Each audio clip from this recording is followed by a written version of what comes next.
All right, greetings all. Just a quick video here. I wanted to talk a little bit about the new GHL Central Scouting page and how you get to it and why putting it out there. I want to keep the video to like 3 or 4 minutes just so you guys can get cracking, get using it.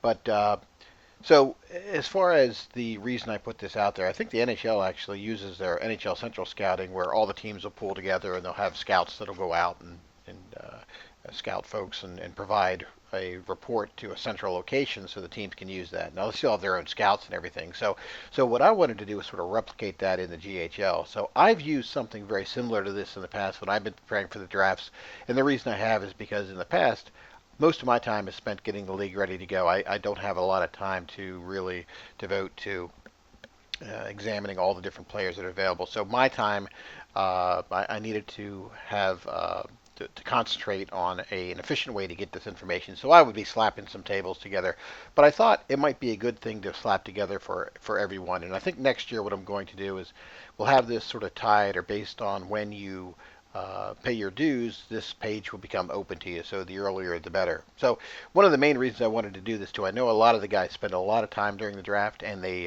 will do a lot of research. So, that research is still necessary. This is just a starting point, and I'm hoping that there'll be make it easier for everyone to have a good draft and be able to field a team. Because what we really want is we want to have a competitive league all the way across. So as far as navigating to it, it's just a matter. Right now, I have it on the draft page. So if you click on the draft page, I have a big, excuse me, Central Scouting button. If we click on that, it'll take you to the Central Scouting page. Now, the page is broken down into two main sections. The top part are guys that were drafted in the NHL, and the bottom part are the undrafted guys. Now, a little caveat with that. That's not saying that everyone who was drafted may not or is in this list may not show up down here. I match on names. So if a guy like this Nick Patan, if he was Nicholas Patan and he was drafted up here, I wouldn't make that connection. But this should catch 98, 99% of the guys. So, with this, the key thing for the drafted players are these columns over here. This was the year they were drafted, where they were drafted overall. So last year, Connor McDavid was drafted first overall, and Eichel was second.